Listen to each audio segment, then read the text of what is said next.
folks, welcome inside the Paris Sea Palace, high above 3773 East Broadway. This is the Jake Feinberg Show. Coming to you on Power Talk. Please go to our website, powertalk.live. Download our free app and stream all of our live local programming, including Solomon on Blast, the Jim Parisi Show, and yours truly, the Jake Feinberg Show. Can't thank you enough for making this part of your day today. And without further ado, I want to bring in a legendary musician who came of age before full interconnection, before labels stratified and cut off musical vocabulary. It was all music when my guest was coming up, as we just heard, ferocious, jagged, odd-metered music. Billy Rich, welcome to the Jake Feinberg Show. Well, all right, Jake. How you doing, man? How you feeling? Man, I'm doing all right. Doing okay. You know, I wanted you to talk about, before you really got going and connected with the Cats, what your view of the. I'm always been fascinated with the bebop Cats, Dizzy and Bird and Miles, the jazzers, and I wasn't around for it, but I just wanted you to paint the picture of if you could describe what you thought the jazz life was about. Well, I don't know, man. I, come up, playing the electric Fender bass during the jazz stuff, and, I never really got into the jazz like I normally should have, but,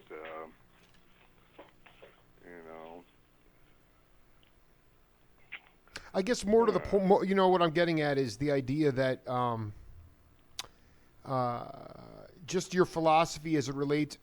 I'm producing a documentary on Stan Getz right now, and I know that everybody has their own definition of what jazz means, but those guys, when they were at Birdland and beyond, they were playing for the love of the music. It was never about fame, fortune, and money. And maybe you can start there and talk about why you decide what was you talk about the calling that you had to play music, because it certainly was not about fame and fortune. Younger cats today, like myself, my daughters, they see certain pop stars and they say, I want to be like them, not because they're even good musicians, but because they're famous and they make a lot of money. So what was the calling for you?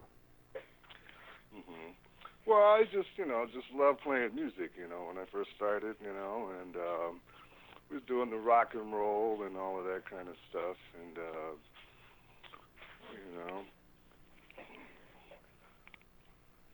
I'm kind of spacing out here. Yeah, well, no, we can warm into it.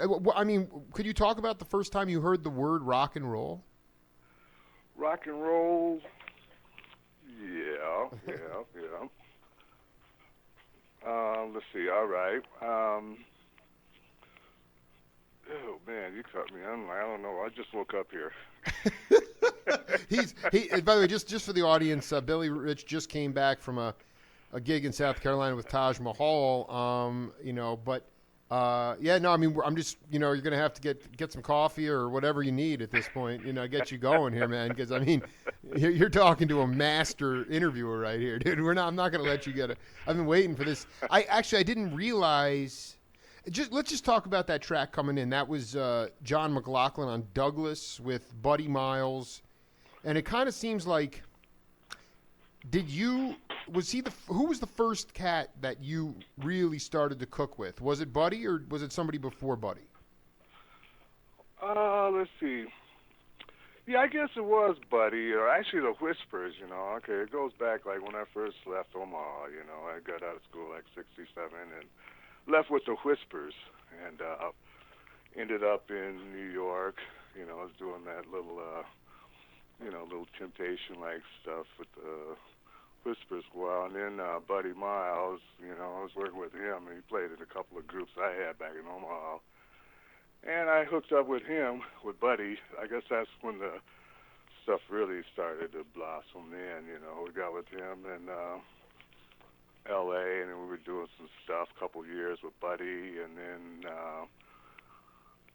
ran into a lot of the cats back then, Butter, Taj, and Jimi, and all that. Originally, when that stuff came up, I was supposed to really do that band of gypsies, like Alan Douglas, he called, and I wasn't able to do that. And then he called back again. He said, I got this project with John McLaughlin. And I was like, okay, Larry Young, wasn't really aware of those guys back then because there was just so much stuff going on. But anyway, I ended up going out to New York doing that, and that was amazing. You know, it was just to play with cats like that, you know, because, you know, I always did like the jazz. Like we were talking the other day about going back to jazz. Yeah, yeah. No, you weren't marinating in bebop. I mean, you didn't like have an. I mean, did you ever play the upright bass, or was it always the Fender bass? Well, I messed around. I tried to play it for a while, but see, back in Omaha, they had all these jazz clubs, you know, and I was like really the youngest guy hanging around. You know, my brother Herb and Hochelle Wright and Stimsy Hunter, Curly Martin, all these cats. I love that you just dropped. Calvin I love Keys, that you just dropped Curly. I want to read you this quote and get your reaction. Okay. Okay. Okay. This is classic.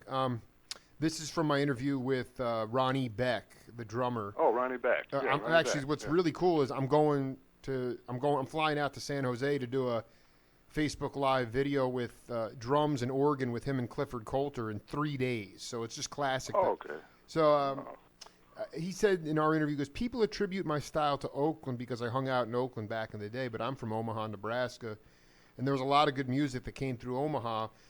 It was a crossroads between Chicago and Denver, Kansas City, and Minneapolis. A lot of cats came through on the Chitlin circuit, and it was just understood that you didn't play backbeat. A cat named Curly Martin used to tell me, man, you don't play backbeat on jazz. He's the one who really explained that to me. Can you talk about not playing I think this is very important. A lot of the old jazz, again, Billy Rich doesn't consider himself a stone jazzer, but the idea was that a lot of the old school cats from they would yell. Well, they would say no backbeat, no backbeat. Why did they? What was it about not having backbeat? Because all I hear in modern music today is pulsating backbeat. Well, that's a drummer thing. I don't know, but I don't. You know, like actually, you know, like playing the standards. I mean, all the cats that would come through there, you know, them playing the clubs, they'd be playing the standards, and at that time you'd have these, you know, organ players who were playing bass with their feet and all that stuff, you know. And but anyway, I always did like hanging around and listening to jazz, and then like being an electric player, I kind of got my style from the upright because I'd listen to that and you kind of hear the bass and you kind of like feel it, so it's kind of all in the tone. And I would try and play, you know, I would play these little standards and all that stuff on the electric, but then I'd kind of just do a little adjustments and try to get the tone where you could, like, feel it. I dig it, man. I dig it, man. I dig it, man. I love this stuff. So wait, I want to talk about this because I've been obsessed with this, too, is, like, most cats, Chester Thompson's an exception. Most organ B3 players, they don't kick pedals. They're playing bass line with their hands. With their hands. Yeah. And some of them can, like my brother. I mean, you know, my brother Herb, man, he was a genius. Is he still? Is he still with us? No, he's been gone. Oh, dude, so he was kicking pedals, though. He was kicking pedals. Oh yeah, man, he was doing. I mean, you know, they do a combination of both, but he was like, you know, if it wasn't for Herb, man, I wouldn't be doing the stuff I'm doing now. But he was, you know, he was like doing that shit with his feet too, you know.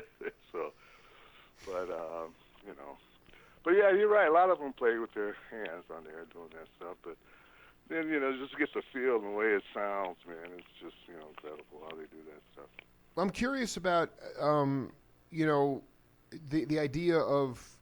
Could you talk about your experience on the Chitlin circuit with the Whispers? I know Larry Van was with the Whispers, and there were that's right. A lot of cats I've interviewed. The Whispers were like this, like incredibly accessible R&B and soul group, but I have to believe you were hitting the Chitlin circuit with them. Oh yeah, well that's when I first left Omaha. They came through, and we ended up going out back east, for a while, a little bit. And I guess they were based out of Oakland. So I left and went back there for a while, did that, and I ended up in Oakland. And that was a pretty nice little scene to get into. I mean, there's so many different types of music out there, and it's just good to play all that stuff. But it was cool, I go out there, and then my brother Herb and Buddy, they were like over in San Francisco, right across the bridge. They were doing this other thing, they'd show up in sandals and jeans and playing the gigs. And I was over there in like suits and. No, because I mean Jim Keltner said that at that time that he traded sandals with Jack DeJohnette. Everybody was hippie back then, Yeah. I mean, then, but then you go over there with the whisper scene, man. You had to be decked out, little shark skin suits and all that stuff, sweating your ass off. But that was a good thing to go through. I mean, it was good. Well, no, this is important. What year did you go out to Oakland? Let's see, 67.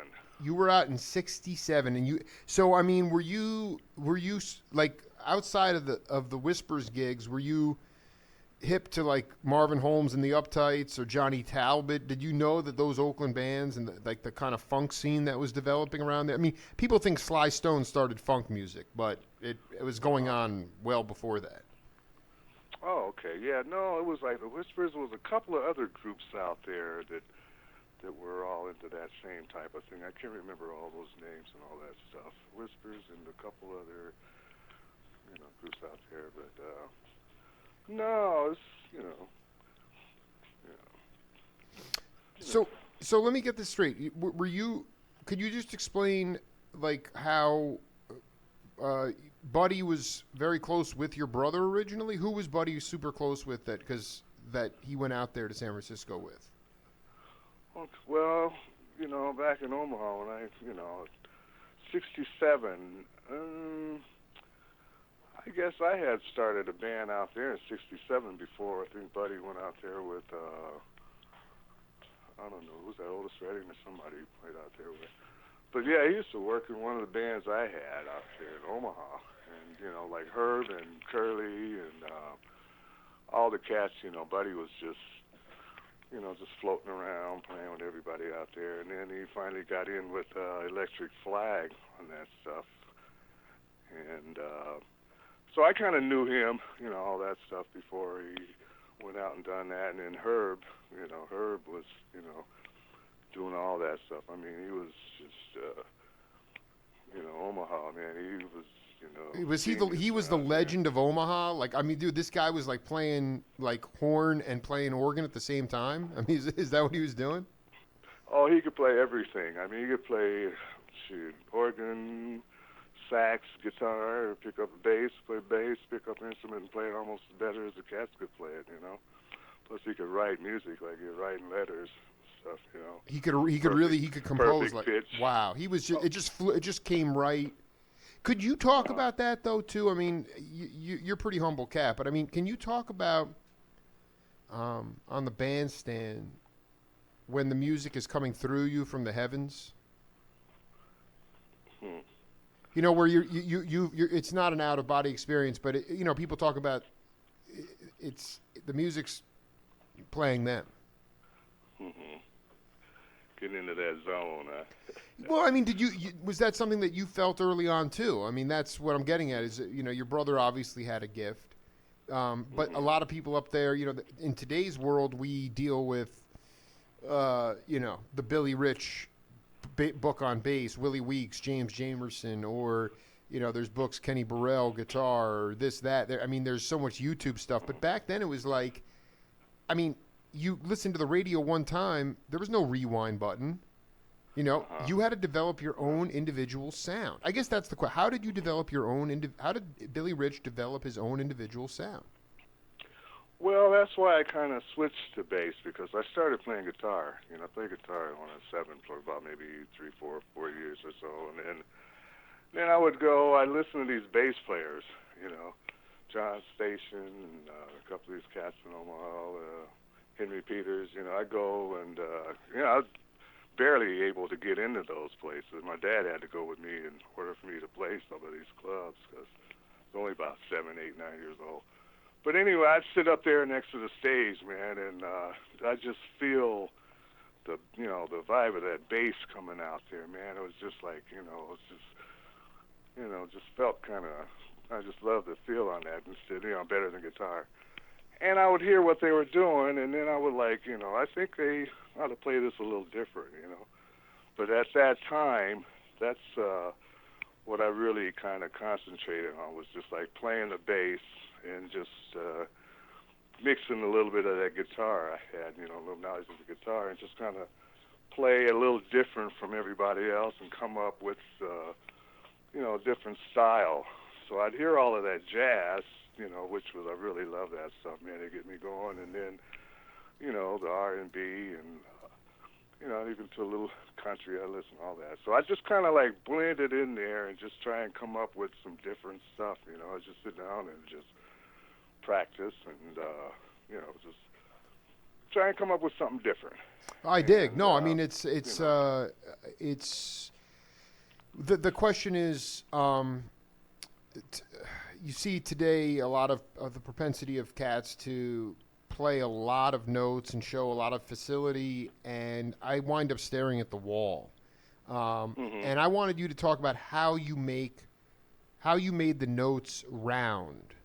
I mean, that's the key for bass. When you're playing that's all the cats from Motown or Babbitt. I think Bob Babbitt was the first cat to play the electric bass on record.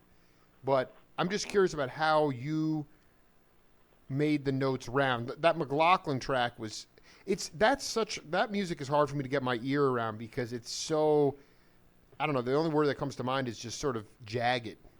But when you were with the Whispers, you're playing that soulful music, you wanted to make people feel good. How did you make the notes round? Well, just kind of approaching it, like I was saying, like approaching it with, hearing, like, you play the music for what it is, number one, you don't try and, like, a lot of jazz cats, they try and play a lot of notes and do all that stuff, so you just kind of play the music for what it is, and it just kind of opens up itself, and, then that way you can just add a little bit to whatever, however you feel, you just add what you want to it, but you just don't want to overplay. I mean, a lot of cats overplay and fancy, that's nice, but I just kind of like, you feel it, you're supposed to, basically feel it, and, not really hear it, but you feel it, So I kind of approach everything like that, and it just kind of opens up a whole other thing, when you do that. When you got to, obviously you were enamored with jazz. You probably obviously didn't put yourself or feel like you were in the same league. But can you talk about some of the cats? Like, did you get when you went to New York? Did you get to see Mingus? Who were the cats that really had an influence on you that played upright and would play more what we would consider jazz music? I remember Ron Carter. Yeah, and, yeah. Ron Carter, I heard him. Rufus. Rufus Reed. Yeah. So I see them cats over there, and also I go up there to I'd hear the cats up at Stuff. The cats up there. I can't remember the name of the place. Gordon Edwards, McCabe's, McKell's, yeah. Yeah. So I go up here and hear all them cats and all that stuff there, and so I'd hear I'd hear all that stuff, and I'd enjoy that. So that's when you hear that, you just work a little harder, and Were they playing the upright or the electric? Like Ron?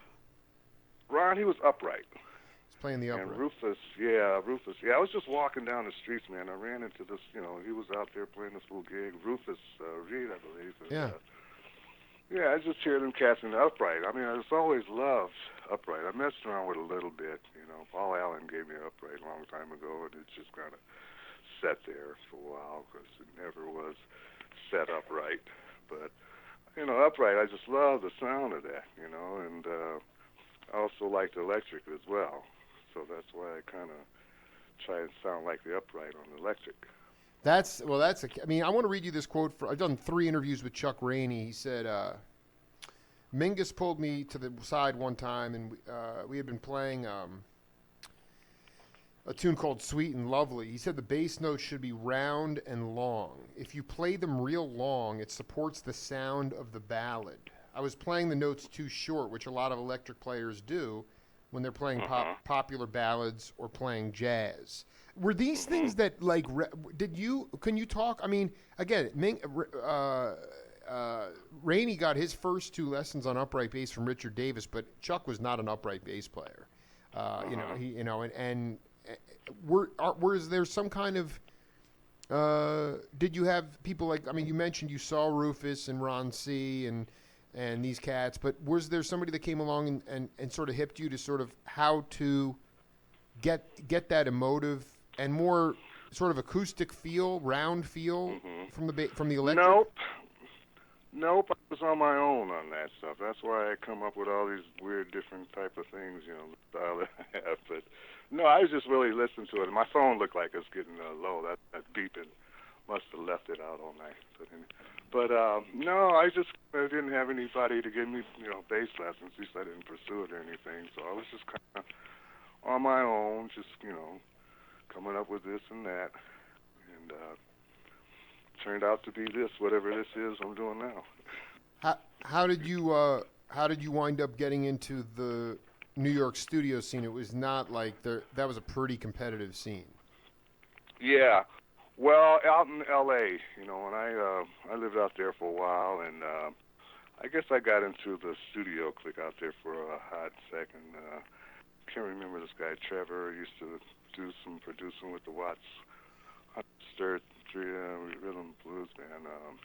Him and Gatson, and then John Simon as well. I was out there. I got a lot of studio gigs out in L.A. when I was there, and went through that for a while, and it was good to go through that. I didn't know that. I mean, I've interviewed John Simon. I didn't know Simon was living in L.A. I thought he was in Woodstock. Well, he was. He was out in Woodstock, and then he would produce some records, like Roger Tillotson and a couple other Seals and Crofts. I did some of those recordings out in L.A. when I was out there. So he was back and forth, So, I mean, I really want to get that. I'm obsessed with, my show has become about rhythm, and rhythm in my mind is love. And I just wanted you, if you could talk about Buddy Rich. I'll be honest with you. Electric Church, this is stuff that my ear has a hard time getting my ear around. Not that it's not an awesome groove music. It's just so different. And I wanted you to, if you could, I mean, could you describe Buddy's style and how you guys work together and how you guys fed off of each other? Well, Buddy, I mean, he's a heck of a drummer, man. He's got a kick. I mean, that foot is kick drum that he has, man. Like, it's amazing. I love, playing with him. And so, we just kind of play, and like the bass and drums, like those are kind of like, you gotta lock into a little groove in there. So me and Buddy, we kind of locked into a lot of stuff because, like, his kick drum was like right there on the money, and I would kind of fill in with that. So, you kind of lock that stuff in, get these little groove pockets going on. And so that's why it's good to work with good drummers, man, different drummers, because a lot of them have their different styles, and you just kind of adapt to, like, what they're doing. They listen to you, and you listen to them, and you kind of work together, and then you come up with, stuff that's, a little different. Absolutely. No, I mean, I'm just but who was the drummer that you were working with the Whispers? Do you remember? Larry. Is that Larry Vance? Is that it? Larry Van was drumming with you? Yeah, he was like the drums with the Whispers when I first got with him. I mean, that is, I cannot, I mean, it's what's so weird. You didn't know that? You didn't know that, huh? Well, no, I've done 2 interviews with Larry, and I don't think he might have said that you were, I did not know you were the rhythm section, because I just cannot, that must have been cooking, man. Now, he did play with the Whispers. We got the same guy, right? Absolutely. Dude, he's from Oakland. Yeah. Him and Antoine Dupree. Antoine was playing sax, and I remember him with sax, and can't remember who else was on there playing guitar. And Whole Show got with us for a while. Whole Show, right? I think you did it. But yeah, so Larry, he was he was there when I first got with the group. Wow, that is it. So then you wind up, and then you wind up going to L.A. The thing about what I wanted to ask you about the band, how much, like, Buddy was the leader, but can you talk about his leadership style? Was everybody sort of? I can't see him being a real micromanager, and I think more to the point, like when those albums that you cut with him, Expressway to Your Skull and Electric Church, and you were touring the country back and forth, was it his focus to, like, basically, were the audiences showing up expecting to hear exactly what the music was like on the record, or would you guys stretch out and play and never play the same song once? Mm-hmm. Well, we always, we had a certain stuff that we were doing at the time. So, we'd always play the same things, a little different things, kind of stretch it out. And, yeah, so. What's the Billy Rich concept of any note can be the one? Any note can be the one. Well, yeah. Let me. I want to. Yeah, because I just interviewed Gordon Edwards. You were talking about going to see the band's stuff at McKell's, and he said to me, let me just read this quote to you. He said, "I feel the one, and everybody feels the one. Black people, we clap on 2 and 4, and when I started working with the country guys, they would clap on 1 and 3. That can tell you that can tell you right there that any note can be the one." But like Jamerson, when he moved out to Los Angeles, he was in a studio session one time, and some guitar player was hemming and hawing and being like, "Hey man, where's the one? I don't know where the one is. Where's the one?" And he looked over at the guy and he goes, "Any note can be the one." And I want to get the Billy Rich. It can be. I want to get your concept of that, because everybody's so locked into. People are. I look at younger rhythm sections, and they don't play 6 nights a week for a month at some upholstered sewer the way you guys did. You had this opportunity to play every night live. Sometimes it wasn't even amplified or electrified. You couldn't even hear. You really had to stretch out and hear. And so now everybody's like very focused on making sure that the one is locked in. When in fact, when you're in a group improvisational setting, if everybody's listening to each other, any note can be the one. That's true. I mean, it just starts out from like the, country western all the way up to your jazz, and the middle, you got the R&B, and then you bring the reggae stuff. You bring that in there. They're dropping on the 2 and that was a good thing about Jamerson. I mean, he'd never like the one or the tonic. Like when you start something, a lot of times you don't have to always start on your tonic note. You can start on the 3rd or the 5th, to start it out. Right. And then, yeah, so the one is like, as long as it's there, and it depends on what you're doing. That's what I was saying. You play the music for what it is, and if you're able to do all that stuff in there and trick people to the one, but you need somebody that's going to hold the shit down. No, you don't want. No, you don't want everybody. Listen, no, I got to tell you, you're absolutely right. It has to be done tastefully, because if it's not, it will be a mess. But I mean, like, I gotta believe that you guys in a live setting with Buddy absolutely had to lose the one at some point. But there's a magical quality of all of you coming back in on that one. Mm-hmm. It's a very to me, these are just incredibly important things, especially like I don't believe that you were necessarily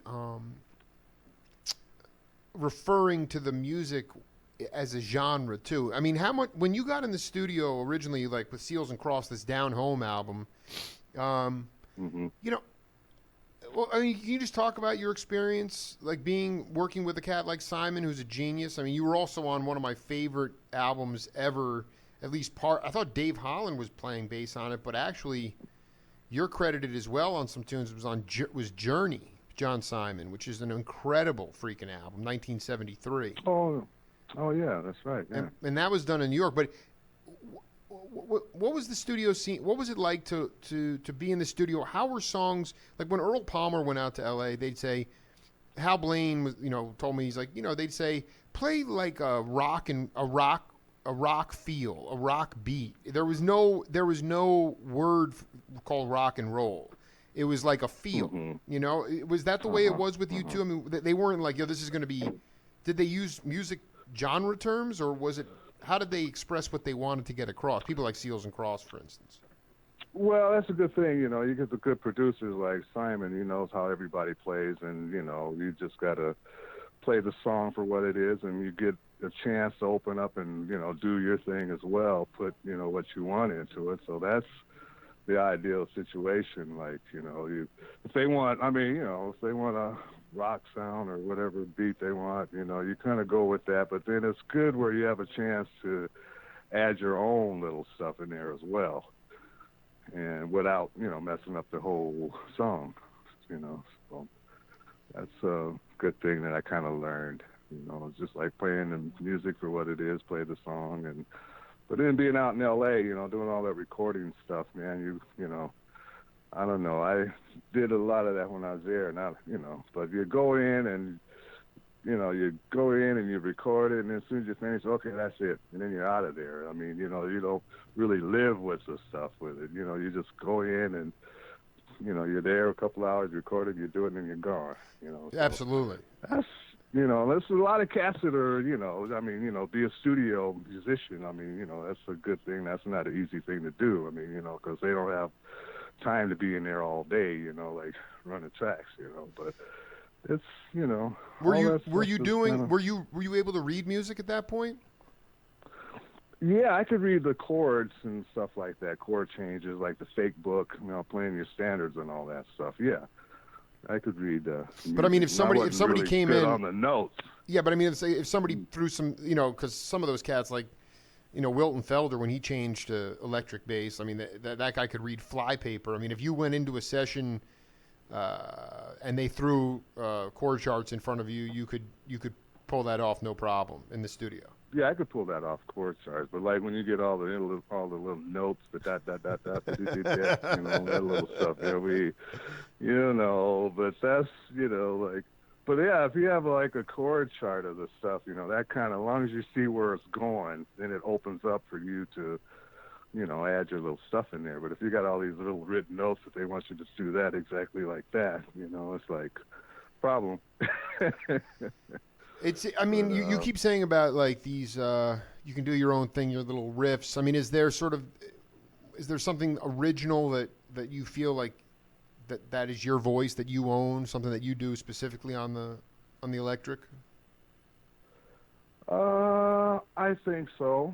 Yeah, a lot of guys got their own styles that they play. A lot of guys got the slapping stuff and this and that.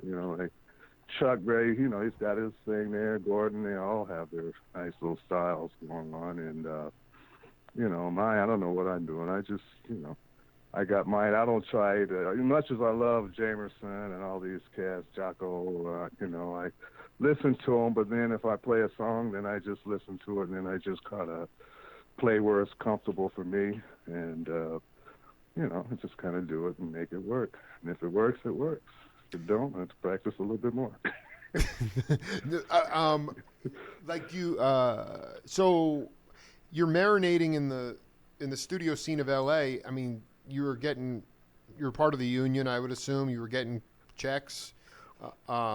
Yeah, for about like maybe, a couple months, 6, 7 months, 8 months, something like that for a little while. I stayed there for about a year maybe or so. Is that where you? And I got a lot of session work in there. That's when I did some of that stuff, with Simon. We got some Roger Tillison stuff. I was doing Roger Tillison, Jesse Davis, Fields Across, and a couple other things I can't remember. Yeah, I'm trying to look at your discography. I mean, I because it's like it shows up here. I'm wondering also, do you remember those Buddy Miles albums were on Mercury, but do you remember where you recorded them at? Was it Wally Heider? Where did you record? That rings a bell. Yeah. I know we did stuff at the record plant. In Sausalito. San Francisco and New York. Wow. We even did some stuff up in Boston. We were doing stuff a lot of places. I think we even recorded stuff in Electric Ladyland as well, too. Because those two, I think we did those in New York, I believe.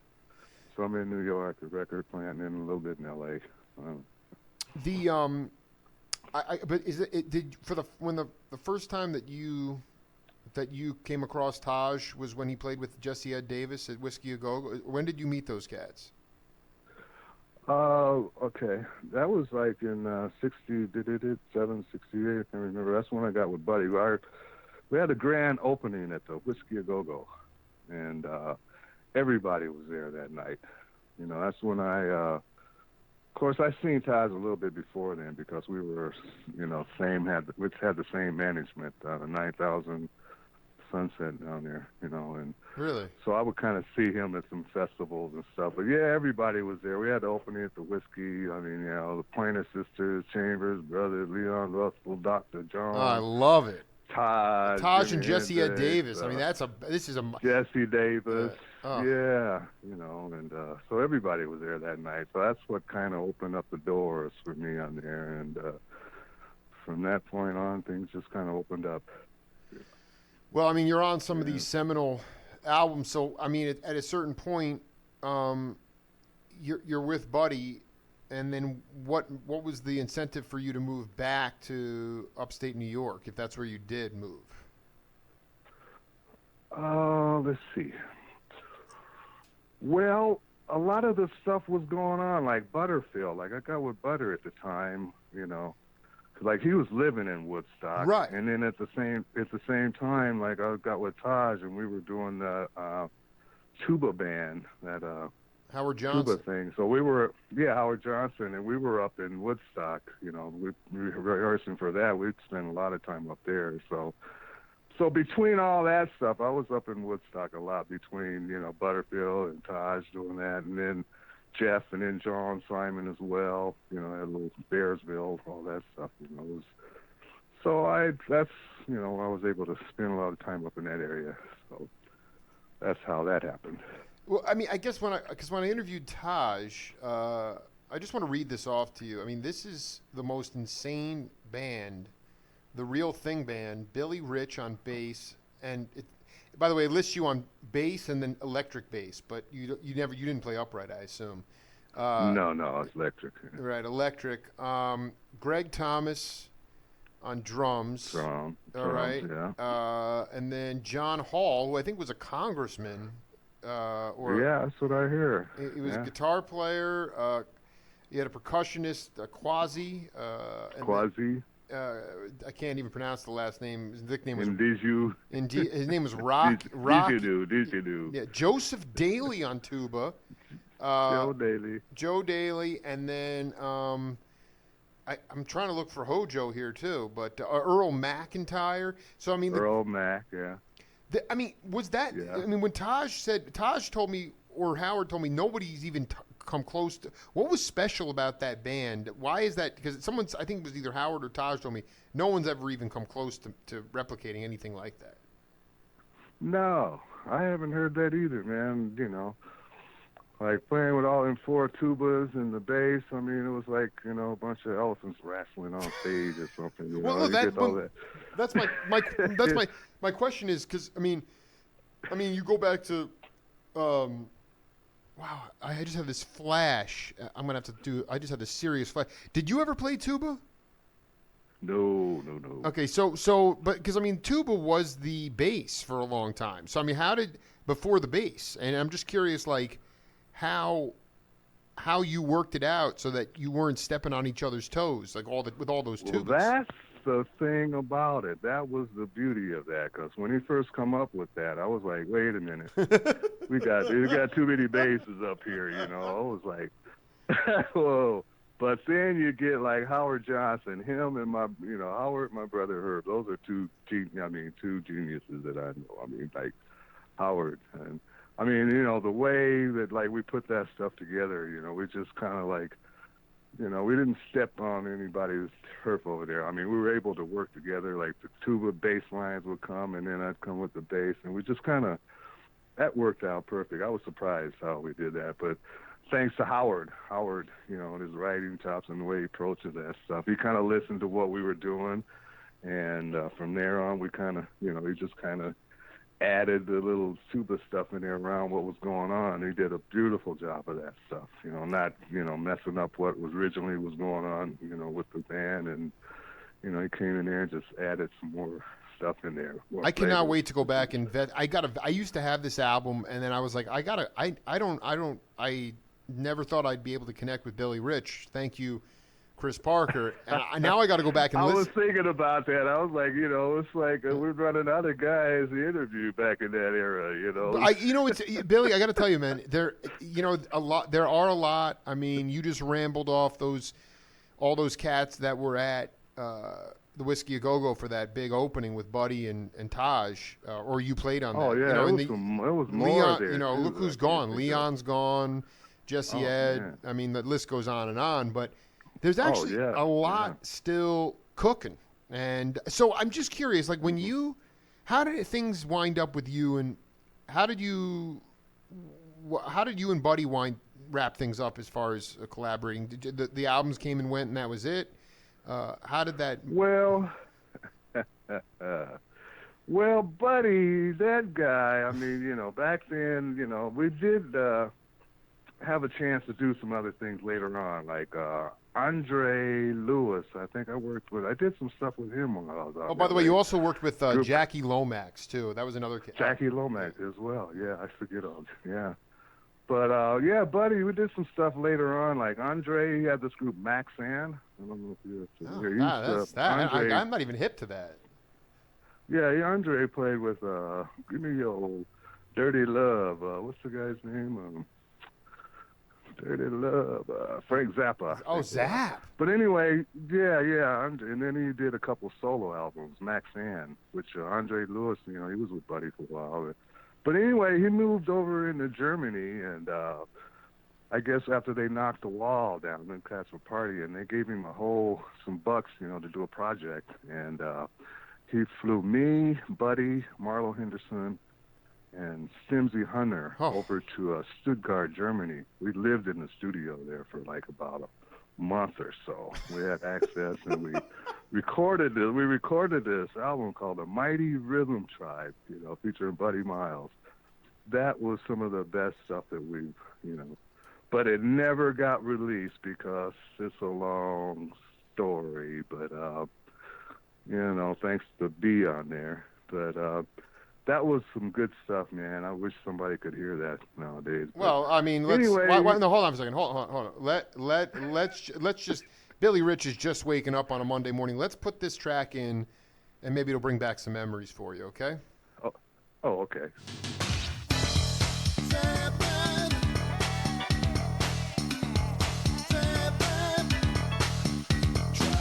Oh, there it is. Look at that. You got that. Where do you get that from? Now, throughout tribal history, tribes use the expression of dance to celebrate many occasions, such as life, death, love, and happiness, to name a few. Now, the Mighty Rhythm Tribe has one such dance to celebrate all good things. Take this record, for example. We're very happy to have come together under one groove and funk it all out to you. And you, and of course you.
Brother Stimsy. Our tribe vibe is our own expression we wish to share with you. It simply means that we are grateful to our Creator for the privilege to express our love to all mankind through music.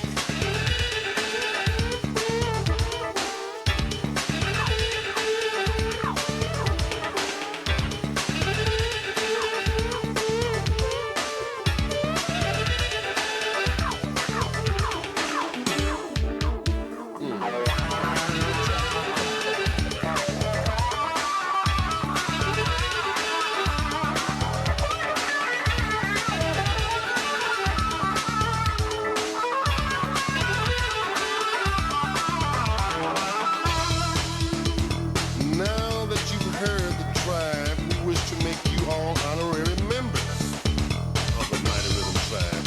So now on a count of 3, we want you all to vibe. 1, 2, 3. Vibe tribe. Vibe tribe. Vibe tribe. Vibe tribe. Vibe tribe.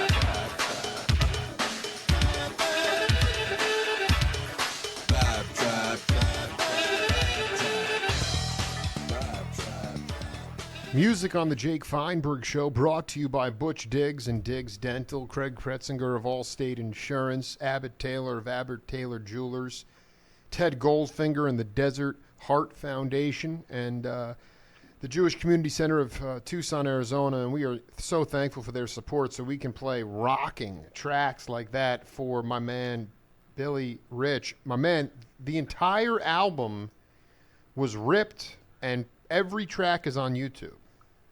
Man, I was going to ask, how'd you get that? Go to Google, type in Buddy Miles, the Mighty Rhythm Tribe, go to videos, and there it is. Everything, party theme. Oh, excellent. All right. I bet you I thought it's his daughter. We just did a benefit, not a benefit, but I guess it was like a benefit to, something for Buddy Miles in Omaha just like a couple months ago. And, man. I mean, that does sound, it does sound, I mean, that sounds a little bit like later 70s to me. I mean, do you have any idea what year that was?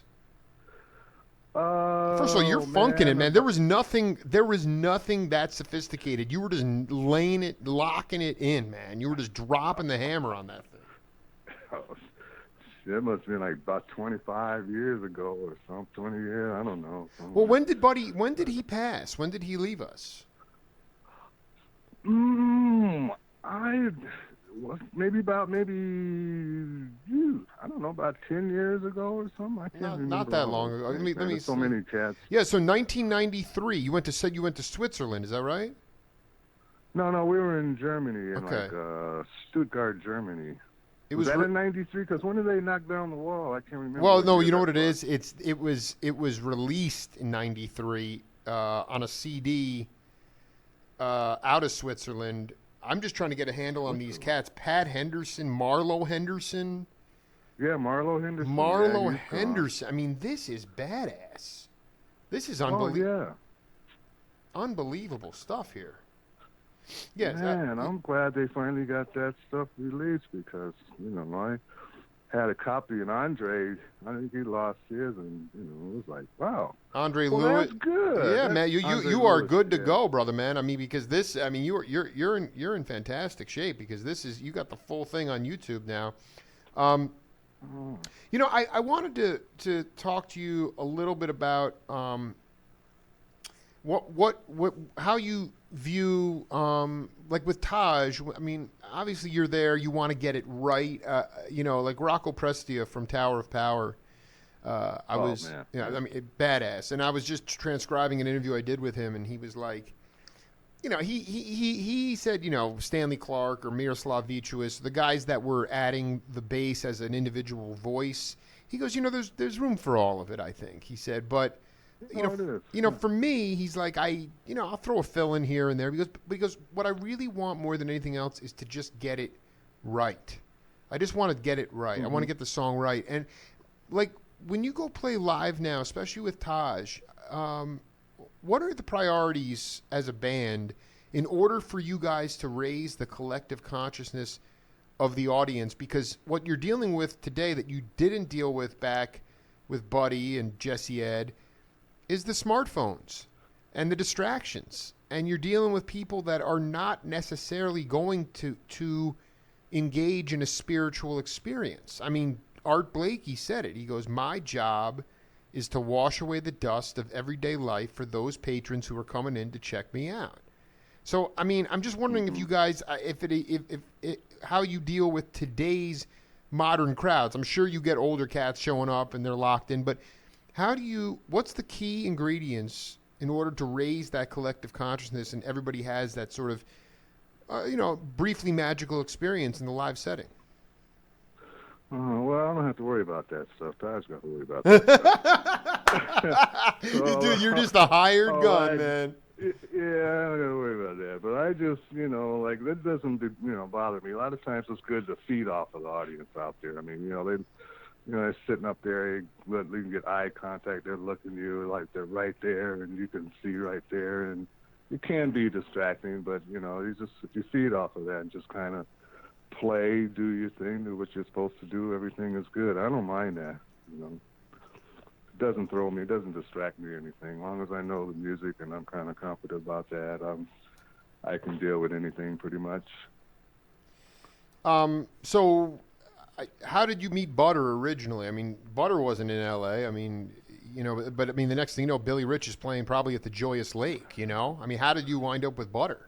There you go. Yeah, man. Probably ran into him at the Joyous Lake. But then, But I mean, why were you? But see, here's the thing. L.A. You I don't know. You L.A.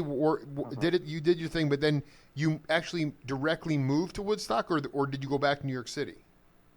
Well, see, like the old Fillmore West, all of that stuff. That's where, when I was out there staying in Oakland and doing that stuff for a while, going back and forth. They'd had these concerts going on at the Fillmore, and Elvin Bishop, man, I love Elvin. Oh, my gosh. Him and Paul Butterfield, blues band Butter and Sly, I mean, everybody was there, And also the Preservation Hall Jazz Band, and they'd bring in, like, Malo and Tower of Pat. It was just like a smorgasbord. Yeah, Tower, all those. I mean, it was just Cream and, just Albert King, I used to see all those shows at the Fillmore, and I was playing in some of them, actually. I want to know what you were playing at the Fillmore. That's what I want to know. What shows were you playing at the Fillmore? Oh, man, I played the Fillmore with the Better Days. I played there with Buddy Miles. We were doing a lot of stuff, with Buddy, and did a lot of stuff with Taj, so I was kind of like heavy into that scene. And then, that's when I first heard about Butterfield, all that stuff, when they, the heliport, you go out and go over there and check out some of the rehearsals with the Electric Flag at the heliport, and, and then next thing you know, I'd be up in Woodstock. I think when we were, like, putting that, the tuba thing, I think that was in 71 or like Absolutely. So we were up in Woodstock, yeah. And I think that's where I did run into Butter, Joyous Lake. Because Parker told me that, like, he was up there and he kept seeing, like, he was playing in all sorts of different, was gospel or, jazz or soul. It was all different iterations, and he kept seeing this guy in the crowd with his Eskimo hat on. And and he didn't really dawn on him until one day he got a call from Butterfield. He's like, "Yeah, right. This is a joke," but he's like, "Yeah, I've been checking you out at all these different venues," and that's how it went down. So, I mean, you got into the Better Days band, but it's fair to say that you. Were you on the same bills as Butter at the Fillmore West, and that's how you first got hip to him and whatever band he was doing at that time, or did you see him with Elvin Bishop, or was Bishop already on? Well, see, a lot of them cats in the band, like Dennis Whitted, the drummer, and dude, I need to get. Where is Dennis, dude? Where is Dennis? I need. Oh, he left us long. He's gone. Ago, he left us. Yeah, him and Rod Hicks, all and wow. Yeah, I would, see, plus I'd hang out with, we're good friends, because a lot of cats, they would do that stuff, and then at the same time, they'd go over to go over in San Francisco on the wherever they play the little clubs. You know what I'm talking about, on Broadway over there. They Yeah, hang out over there. right. Well, I mean, you know, I also believe, I could be wrong. I mean, this is from one of my interviews with Larry Van. He said, when I first went to North Beach, North Beach, there you go. well, no, but he was playing El Cid's. Were you playing the topless clubs too? Yeah, I did that stuff. Oh, see, you know, you're high. Don't hold back on this show. Don't hold back. You were playing the burlesque houses. Of course. Because he was Dodos or whatever. Yeah, Carol Dodos at El Cid's, right? El Cid's was on Broadway in Columbus. Yeah. The West Park, something West. The Roaring 20s. This is, I mean, yeah, the Roaring 20s, exactly. I think I played all of that stuff. He goes, that was my first time playing a topless. This is Larry Van. He goes, I couldn't settle down for about 2 weeks. There's topless chicks to my left, a topless chick to my right. They'd be dancing in little go-go things. Yeah, see, a lot of the jazz, the cast, you know, you get the horn players, Snooky, and a lot of these horn players that would play with these other groups that was like touring, you know, playing, you know, they would come off the road and then they'd get these little gigs, you know, over in North Beach where you can come out and you can play your standards, you know, because a lot of cats, they always like jazz, but then you get on those gigs, you know, horn players and cats, you can't play all of that stuff. It's just sections, and then, so, you know, they had their little place where they can dance, just like we were talking about, like, oh, man, what was the little jazz club in San Francisco we were talking about? Were we talking about it before? Yeah, I mentioned it like when you called me and wanted me to do this thing. We were talking about. I mean, there was Jack's on Sutter. On Sutter, Jazz and Jackson. And there was also Bop City too. Bop City. Bop City, yeah, no. And that was more in the. There was also a place called the Black Knight. I don't know if you knew that. I mean, Gaylord Birch used to play there. No, it'll come. Yeah. Me. I'm just a little. So you're. But anyway, yeah, go ahead. Yeah. Yeah, but anyway, you know, all those, you know, North Beach, you know, a lot of cats would just come over there and, you know, you'd play these gigs doing that stuff just to, you know, release a little bit of just keep your chops up and stuff, you know. So I ended up doing all that stuff. What do you how often do you find yourself you know, a lot of people talk about the upright and it can be a very humbling instrument if you don't practice it. It will humble you. But what about the electric? How often do you find yourself practicing these days, or do you pretty much have your chops down? And no, I got to practice. You know, I just got this upright. I had this thing for years, but it wasn't set up right. And I remember, I mean, you got to get the strings adjusted and all that stuff. And I remember I was really getting into that maybe 6-7 years. I can't remember, a long time ago. I was playing that, and next thing you know, my arm was messing with me. I had to get acupuncture on that stuff because you got a lot of muscles that you don't use. Absolutely, no, absolutely. Your armature gets screwed up. So that scared me. I mean, I had to get acupuncture to get rid of that about 6-7 years ago or something. And I just kind of said, well, okay, we're gonna leave that up to the guys that know how to do that stuff, you know.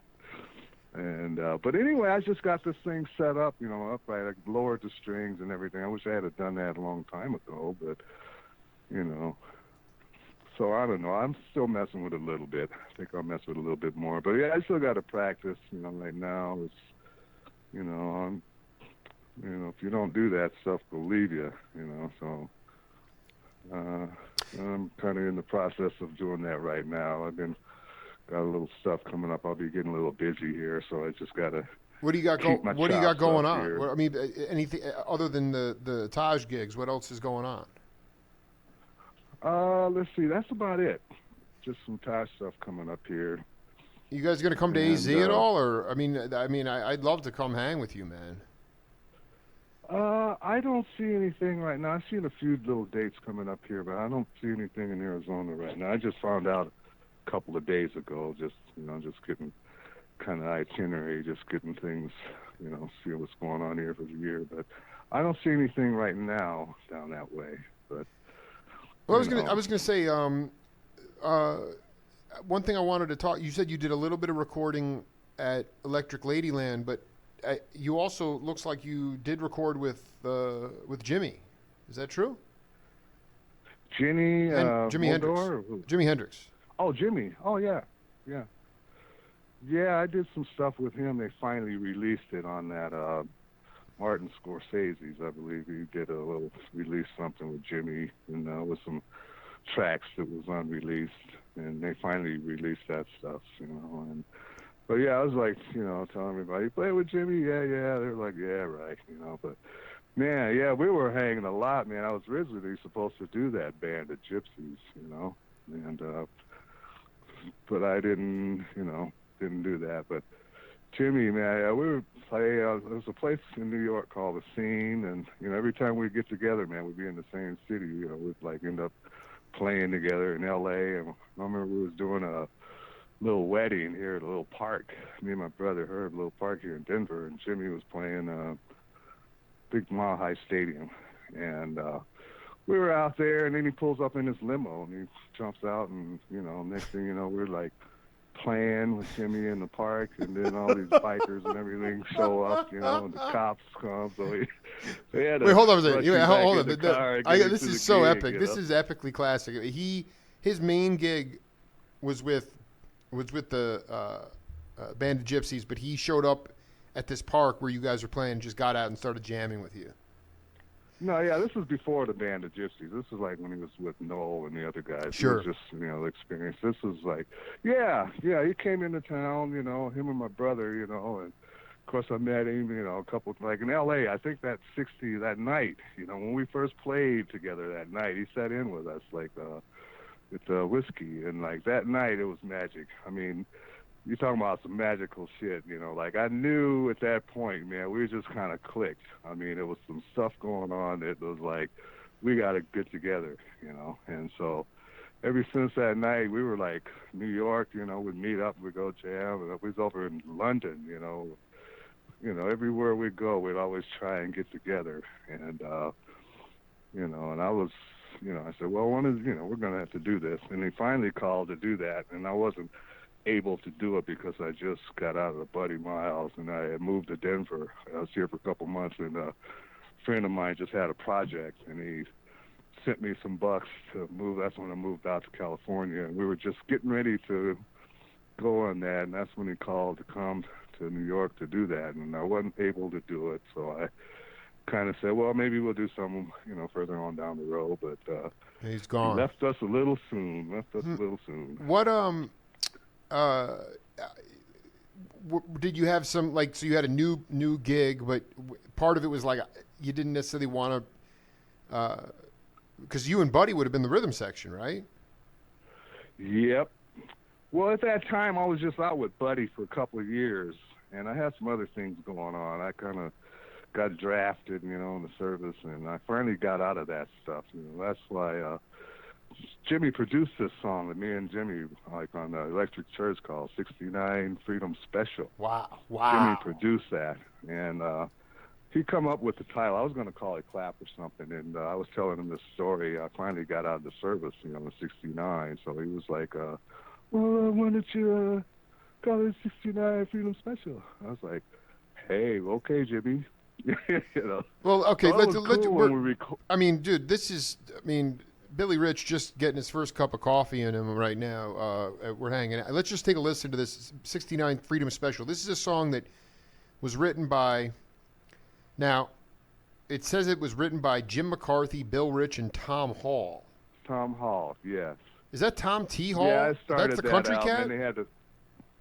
You say what now? Who is Tom Hall? I've seen this guy. I know him. He's a trumpet player. Wow. Yeah, actually, me, I come up with that stuff, and then I wasn't really into all that writing stuff, and then all of a sudden, it was like me and Jimmy, and then everybody, all right, let's give me some of that, blah blah blah. But anyway, we come up with that with 60, and Jimmy was producing that. It was like amazing being in the studio recording that, looking, checking him out behind the board, like a little wizard or something back there. I mean, what was he like behind? That's so interesting to see him not with playing his apparatus, but behind the board. He was producing. Yeah, well, I mean, when he had his Electric Ladyland, I mean, he was, he'd come up with all that. I mean, all the stuff on his recordings, like playing tracks backwards and adding this. I mean, Jesus, Jimi. Nobody besides Jimi. I mean, Yeah, well, I mean, what a But what that a was, yeah, I never will forget that, man. Playing with him was just talking about magical stuff. I mean, but that night, and then a couple other times we got together, and it's just, he brings things out of you. I mean, that's, you do things that you just, certain things, that's a good thing about musicians. Sometimes they know how to get the best of you. I think that's the Bring that key. stuff Whether or out. not you like them on or off the bandstand, if they are really instigating and good, they can pull stuff. Yeah, they can pull that out of you. That's like, playing with good players. I mean, if you listen, and try and, if you talk, it's just like talking. You come up with things that you normally don't come up, which makes it what it is. Let's take a listen to this tune written and co-written by Bill Rich, and then we'll come back and break it down. Oh, okay. That is ferocious, man. I mean, who is this? Whoa. Who is this cat McCarthy? I played guitar. Jim McCarty. Yeah, I mean, I mean, first of all, you're locked Jim in. McCarty. Oh, my God. I mean, just Yeah, he was like with Mitch Ryder and the Detroit Wheels for a while. Wow. That's wow. Jim McCarty, man. That cat, man. We were, play all the time, man. We'd check in the hotel. He'd travel with this little amplifier, and we'd be sitting down practicing in hotels all over the place, But yeah, that's Jim McCarty on there. And Yeah, Dwayne Hitchings on organ, Bill Rich on bass, Dwayne. Pete Carter, and Tom Hall on trumpet, and then you got Tatum, Rock, and Wynn on saxes. James Tatum, Bobby Sam Rock. and Dave. These are not, I mean, with these cats that Buddy was close with, I mean, these are just very mercurial studio. They're not they're not guys that jump off the page and say, oh yeah, these are studio sharks, Uh-huh. Wow, that's amazing. Yeah. No, I mean, I was just gonna say, as you got more into, you just talk about your experiences with. I mean, I've interviewed Amos Garrett and Jeff Moldauer, and I've interviewed all these cats, and you really got.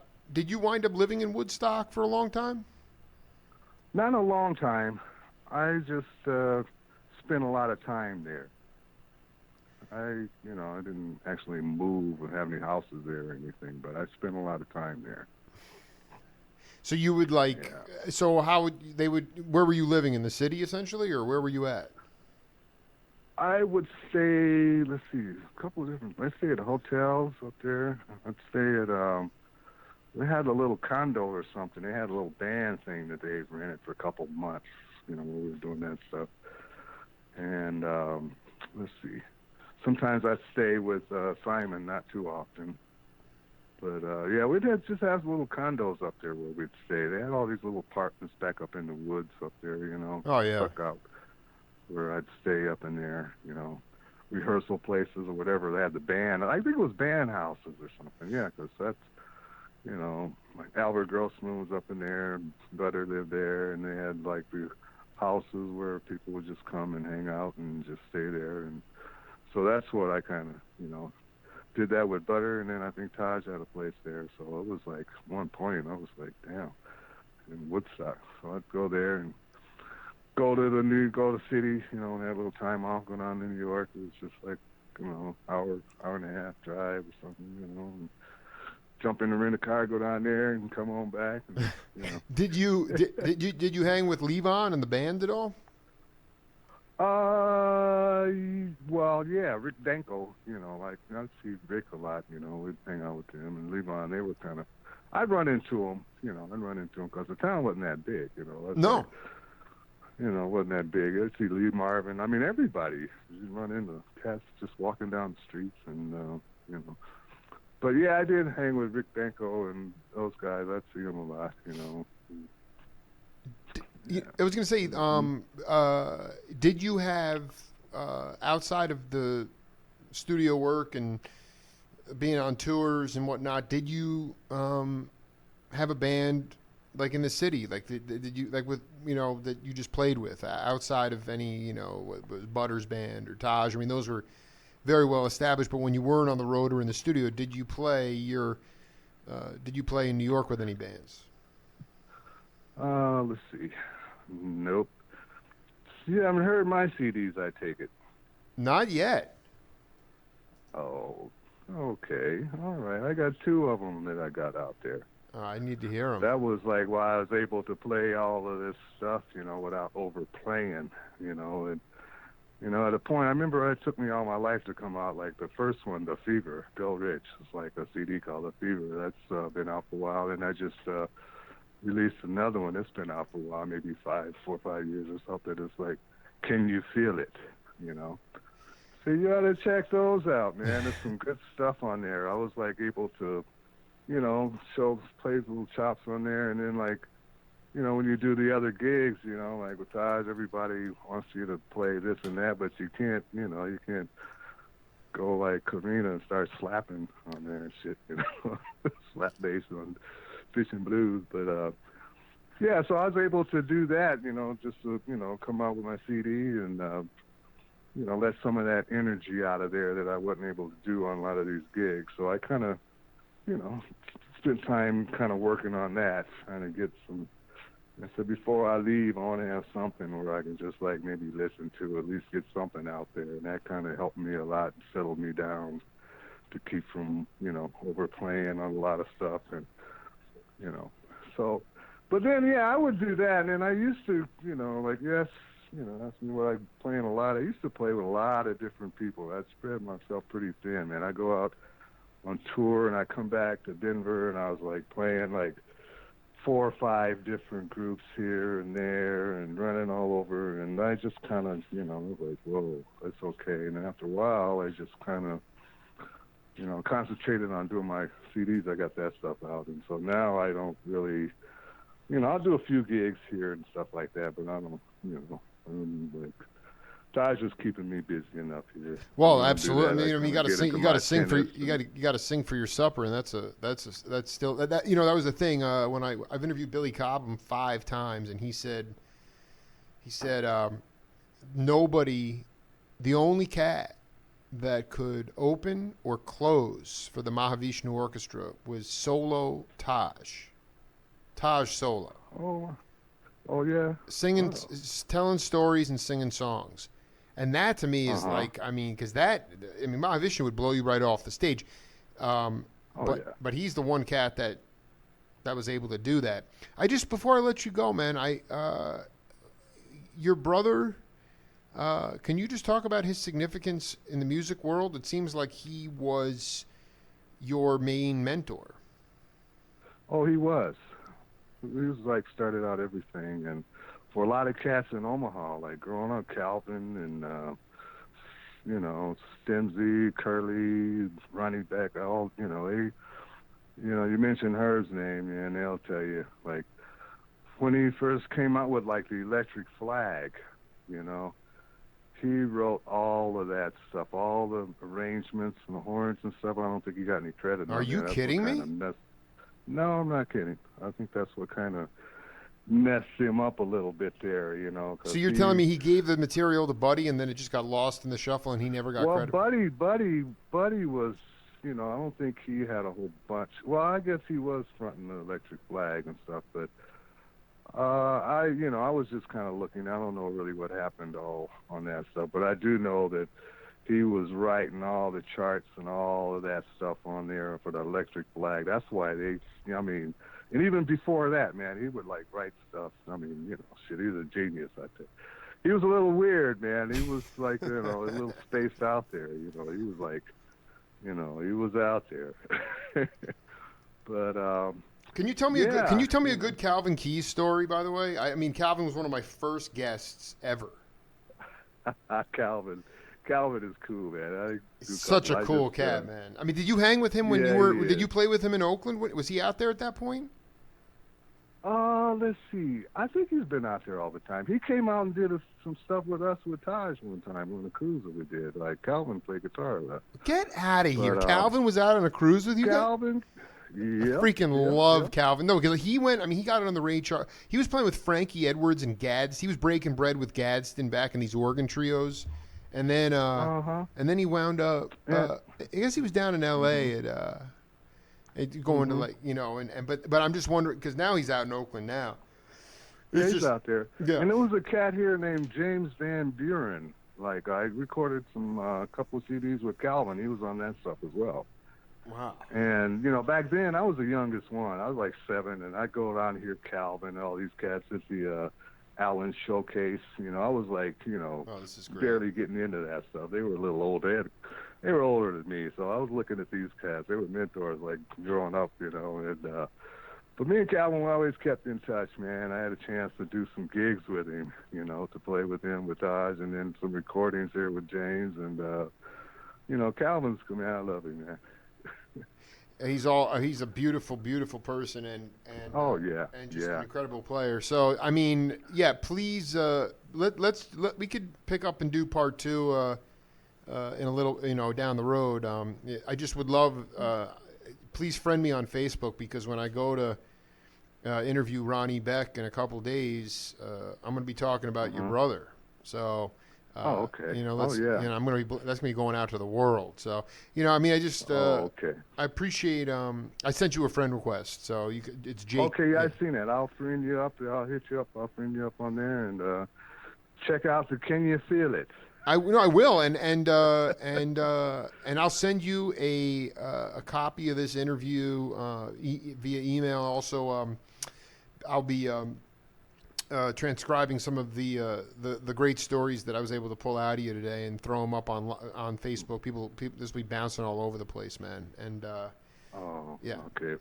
Well, good, man. I hope you clean it up a little bit, man. I started out, man. I was like spacing out. Well, no. There, I mean, just, to be honest with you, it's a hazy Monday. I was out very late at a festival last night, but I could tell you were thinking, you're like, what have I can't really handle these questions right now. But yeah, I was like, oh, Jesus.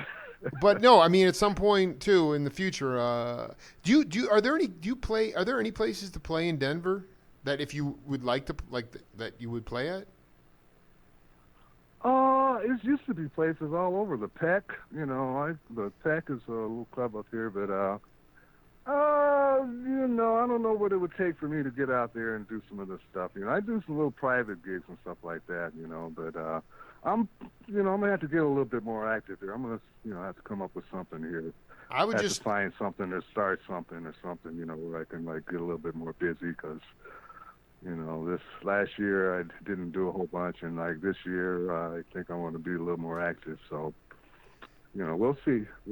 Well, a man with many stories. We're just beginning to start cooking here. Billy Rich, thank you so much, brother, for being part of the program. All right, Jake. All right, later on, dude. All right, man. Take care now. Bye-bye.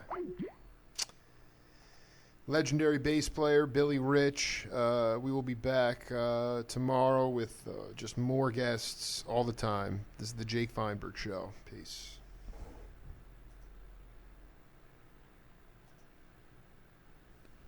Miles. Yep, he's playing in the rec room. Oh, that's music for dancing. I think I'll grab me a cocktail. Byron! Wait a minute. Byron, he's also here in the den.